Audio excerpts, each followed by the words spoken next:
Bonjour et bienvenue dans ce tutoriel dans lequel je vais vous expliquer comment assigner une apparence à une séquence. Pourquoi faire ça? Tout simplement parce que une bonne utilisation de cette technique permet d'afficher à la fois à l'écran mais aussi sur votre petit potentiomètre sur votre console si vous en avez une ou sur votre Wing par exemple, la couleur qui est assimilée à la séquence qui est en train d'être jouée. Alors vous allez très vite comprendre à quoi ça correspond. Donc pour cela, j'ai patché quelques Makora ici, que vous pouvez voir, donc j'en ai mis 4. Je les ai ajoutés à la vue 3D. Donc ici, j'ai mes 4 Makora, que je vais tout de suite allumer. Vous pouvez voir qu'ils sont allumés ici, d'accord ?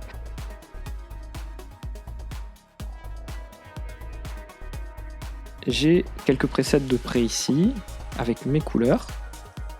Vous voyez, si je mets mon preset rouge, mes Makora sont rouges, vert, ils sont verts, et à la surprise générale, si je mets le bleu, ils sont bleus. Très bien, donc je vais clear mon programmeur. Donc je sélectionne mes Makora, je vais sélectionner le preset rouge, et je vais venir enregistrer ici sur un de mes boutons d'exécution à l'aide du bouton Store. Donc je vais le mettre ici pour l'instant. Voilà, j'ai ma séquence rouge ici. Ce que je vais faire tout de suite, c'est que je vais aller renommer cette séquence. Hop. Donc la séquence, je peux avoir ces paramètres ici, ou je peux aussi clic droit sur ce bouton et j'ai accès ici à toute la configuration. Ce que je peux faire aussi, c'est glisser vers le bas comme ceci et venir éditer, et ça m'ouvre exactement la même fenêtre. Peut-être plus pratique quand vous êtes sur un écran tactile. Ouais. Donc je vais tout simplement renommer cette séquence en Aura Colors, puisque ce sera la séquence qui va contenir la liste des couleurs que je vais pouvoir faire défiler en live en appuyant sur le bouton Go. Et donc ma première queue qui va s'appeler Red, ou rouge si vous préférez le mettre en français. Donc ce que je vais faire ensuite, c'est utiliser mon deuxième preset vert et venir ici enregistrer à la suite cette couleur. Donc je store et je viens ici cliquer sur mon bouton. Et ici je vais choisir créer une seconde queue, puisque je ne veux pas override la première ni merger les données, je veux clairement avoir une deuxième queue. Et je vais faire pareil avec mon preset bleu qui est ici. Donc voilà, je store et je sélectionne. Si je reviens ici dans ma séquence, je vais renommer ici mes deux queues, green et blue.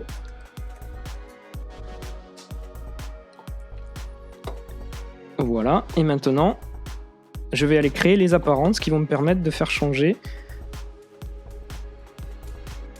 cette séquence, donc ces objets, de couleur.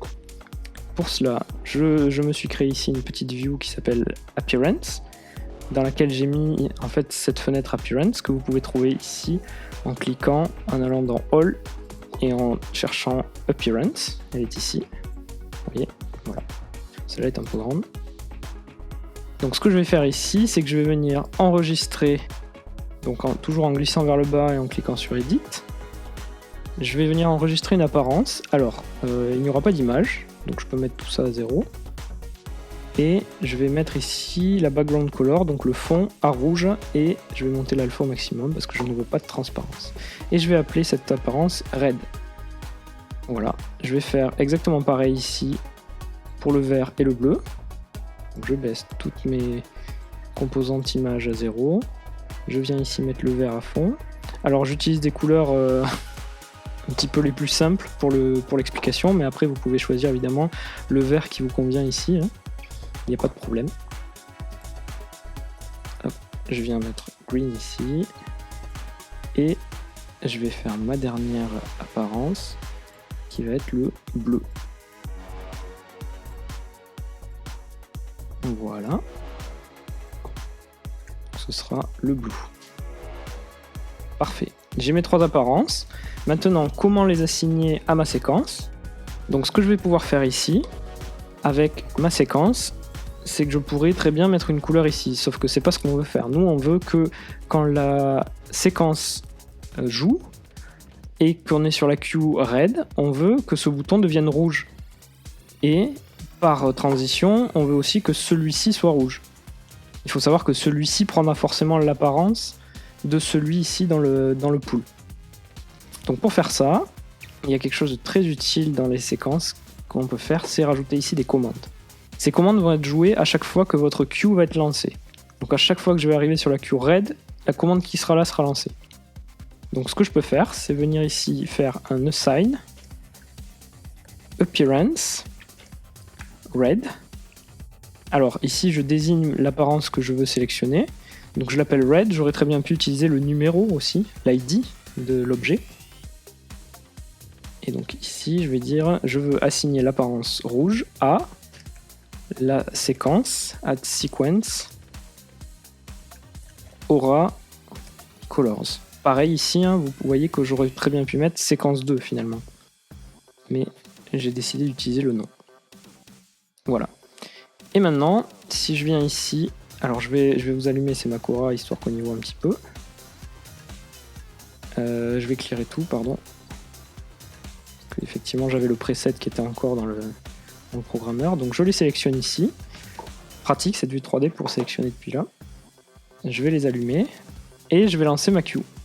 Et on voit ici que ma queue est lancée et elle est bien devenue rouge. Et ici on voit qu'elle est rouge. Par contre pour l'instant, si je fais Go plus, et ben elle reste rouge du coup. Et j'ai bien mes couleurs qui défilent, mais par contre j'ai toujours mon apparence rouge. Qu'à cela ne tienne, je vais venir ici. Je vais venir copier avec CTRL-C ou Command-C sur Mac, comme vous voulez, ce qu'il y a ici. Et je vais venir le coller ici dans la partie green, Command-V ou CTRL-V. Et je vais venir changer uniquement le nom de l'apparence que j'utilise. Et ici, je vais utiliser le green. Je vais faire pareil pour le bleu. Hop, comme ceci. Blue.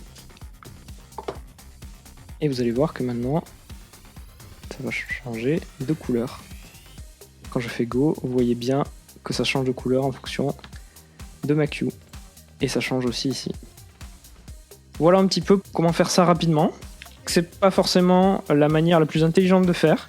Par contre, c'est une manière assez rapide. Donc si vous avez un besoin dans l'urgence ou quelque chose qui demande pas beaucoup de complexité, vous pouvez faire comme ça. Après, vous imaginez bien que si vous avez 30 séquences comme celle-là, avec à chaque fois une dizaine ou une vingtaine de queues, ça va vite devenir laborieux de rentrer ça là-dedans. Donc dans ce cas-là, peut-être que quelque chose à base de macro sera peut-être plus pratique. J'en parlerai probablement dans une future vidéo, on verra. Mais en tout cas, voilà, ça vous donne une bonne idée de ce qu'on peut faire avec ces apparences et les séquences sur Granma 3.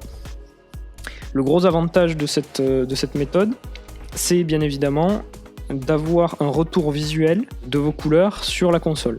Une petite astuce pratique. J'espère que vous avez appris des choses dans cette vidéo et on se retrouve très bientôt pour d'autres astuces sur le logiciel Granma 3.